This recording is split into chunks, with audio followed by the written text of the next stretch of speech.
So the video I'm filming today is books with otherworldly qualities, and I was planning on filming this not today because I was gonna try to prepare for it a little bit better and maybe plan out what I was gonna say in advance a little bit more, since my videos are full of me saying, like, you know, but I just decided to do it now because I have the list of books, and at this point, like, if I'm gonna plan what I'm gonna say, I'm never gonna do it.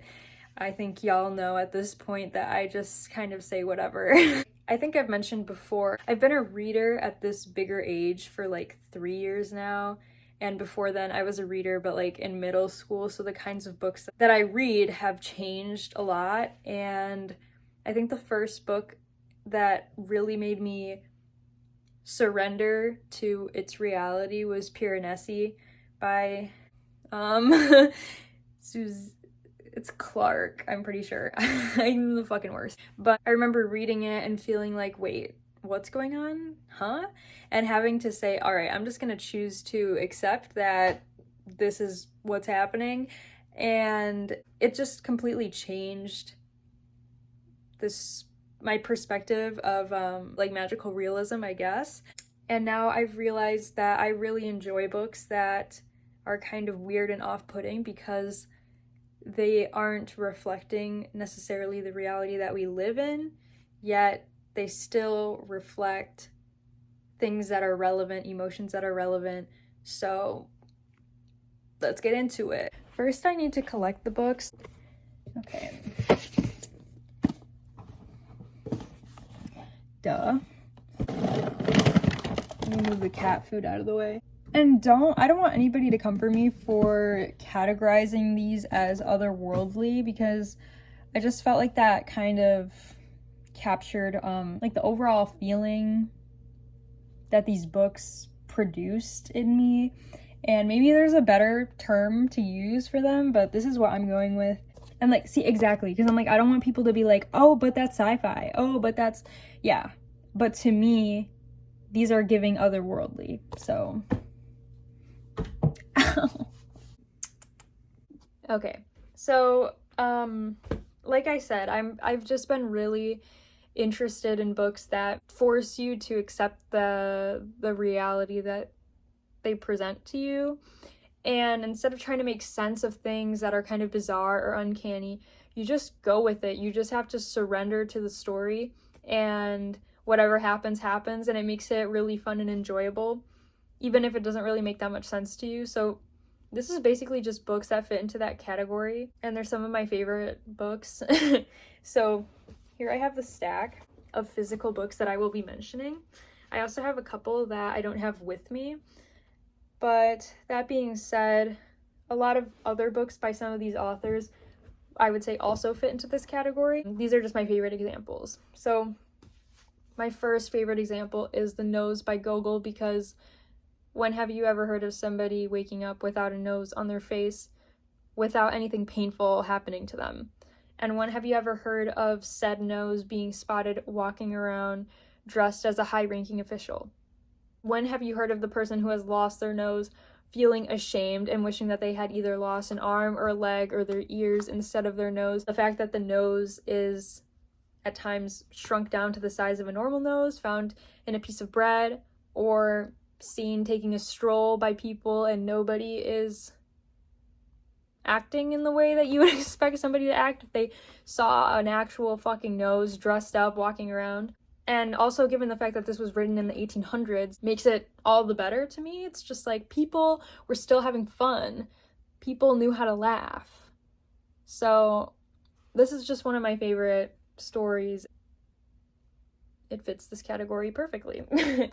I wrote notes on like 4 of the books that I'm going to talk about. That's as far as I got with my note-taking. But the next book on my list is The Blizzard by Vladimir Sorokin. And this is like a surreal atmosphere that is only strengthened like by this relentless and blinding blizzard that the 2 main characters are in. They're going on a sled pulled by 40 mini horses, to get to this village during a blizzard. It's like magical realism infused with like these seemingly mundane parts of the book. Like I said, like 40 mini horses, that's fucking weird.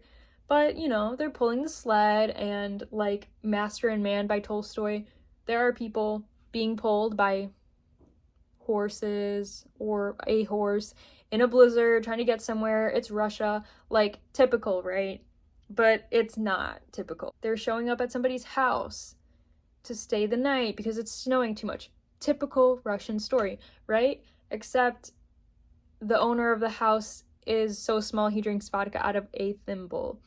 And he sits at a mini table on top of the table with everybody else. And it's just normal. Like, he's just a small person. They're riding along. What do they encounter? A fucking glass pyramid in the snow. And then another one, and then another one. And you think like, oh, okay, that's kind of weird, but let's keep going, okay. And then they come across this group of, I don't even know what, they kind of give alien vibes, who decide, let's smoke this glass pyramid. It's our product. Like, y'all want to try it?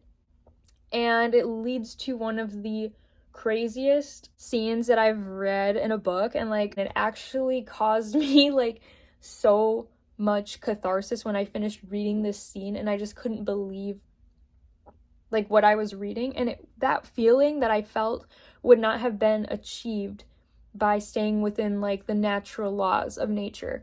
You know what I'm saying? So that's why I just have started to appreciate like disorienting like insanity in books, because that's the fun of writing. Like, you can write anything, so why not write something that will allow you to explore feelings and emotions and tortures and things that will elicit such an emotional response, and it doesn't have to just be limited to stuff that's real. Then the next one, Northwoods by Daniel Mason. This book kind of fits into this category because there are ghosts in it. And, you know, I wouldn't say I believe in ghosts. I wouldn't say I don't believe in ghosts. It's just like none of my business. But as you're reading this, not only are you progressing through like 300 years of different people living on the same plot of land, but you start to realize that maybe these people have never left even though they've died. So that automatically puts it into this category because that's otherworldly. By doing so, again, these different deceased people that have lived here in different times are able to kind of interact isn't the right word, but their histories can exist at the same time for the reader. And I don't want to spoil anything, and I feel like maybe I've already spoiled things according to some people, so I'm sorry. If this just abided by the natural laws that, you know, ghosts aren't real and a spirit can't kill somebody, then, you know, it would just be a book about a house, a book about a cabin and what goes on there, but there wouldn't be such a clear link between all of the stories that have gone through there. So this is like, I just highly recommend this book. I love it. Okay, keeping with the ghost theme, or maybe not ghost, but like evil entity in this case, is Bret Easton Ellis's Lunar Park. This book fucking scared the shit out of me, and I love it so much.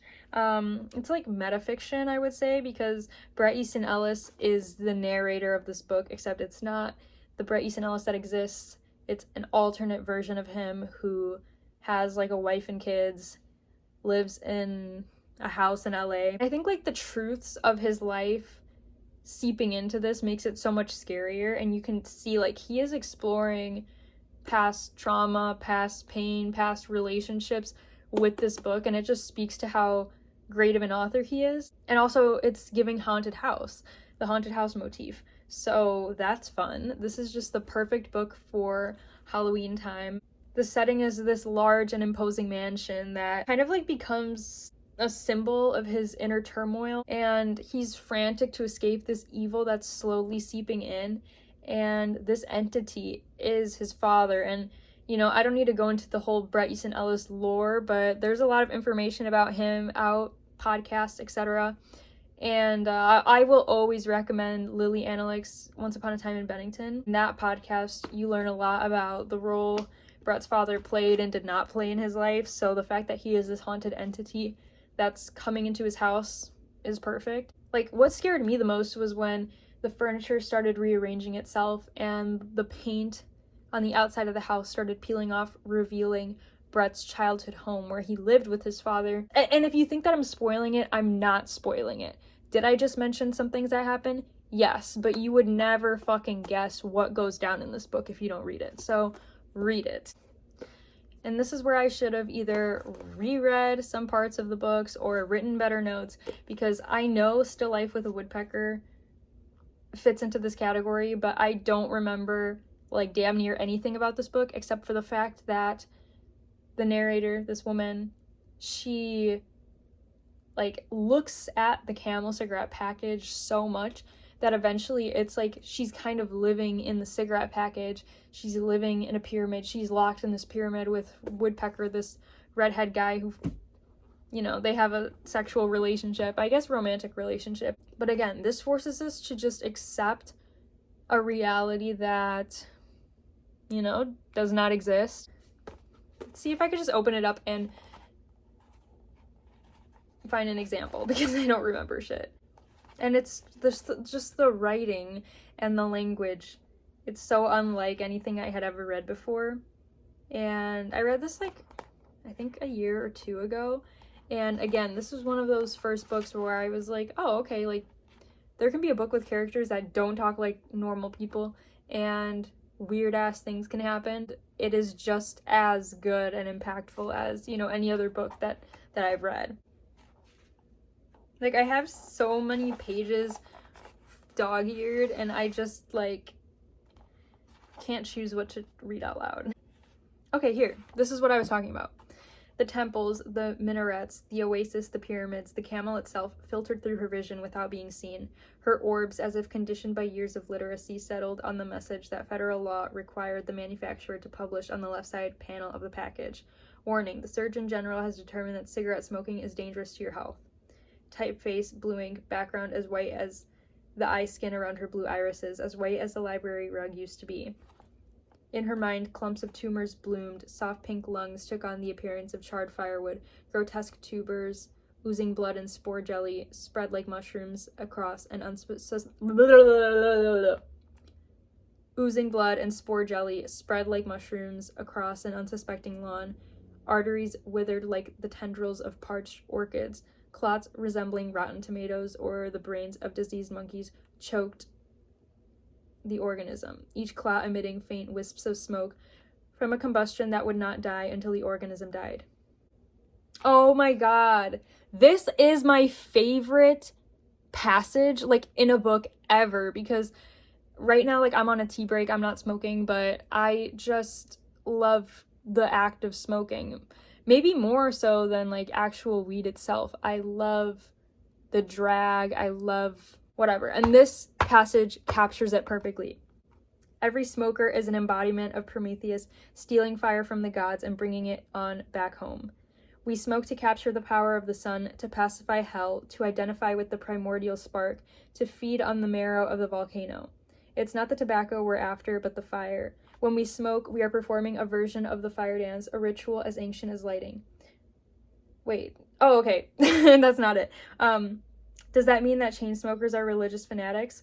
You must admit there's a similarity. The lung of the smoker is a naked virgin thrown as a sacrifice to the god fire. So, believe me, this book falls into that category and you should read it. Next. Kafka short stories. I don't have the book of short stories with me. Do I remember the titles of the short stories specifically? No. But one that comes to mind is one where the narrator one day, like, wakes up and there are two balls that are bouncing simultaneously and they follow him everywhere, and I'm pretty sure he gets away from them by tricking them into jumping into, like, an armoire, and then he closes the doors and they're still jumping in there. Like, what? Kafka just falls into this category time and time again, like, especially with his short stories, like short stories written from the perspective of several different animals, short stories where, like I said, with the bouncing balls, that's just the reality for this person. He has bouncing balls following him everywhere.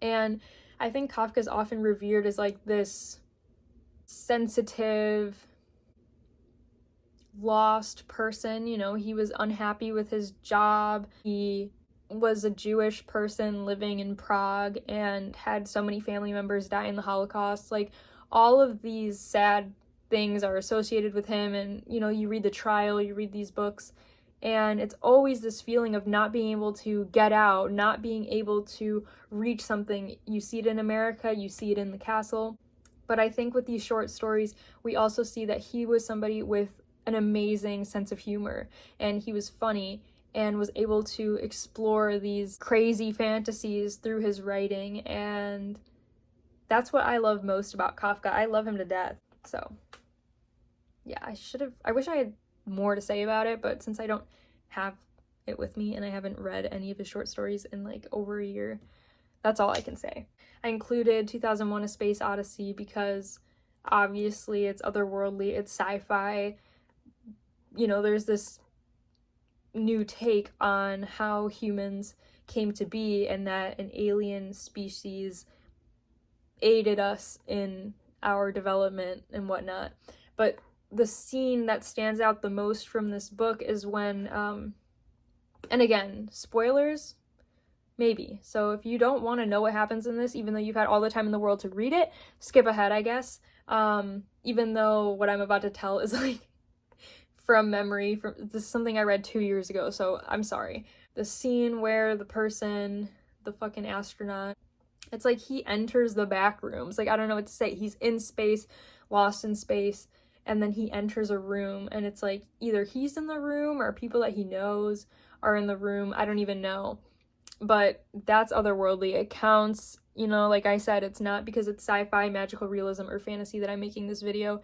It's just books with otherworldly qualities and things that can make you feel unsettled or force you to just accept a truth in order for the story to shine. And this is one of them.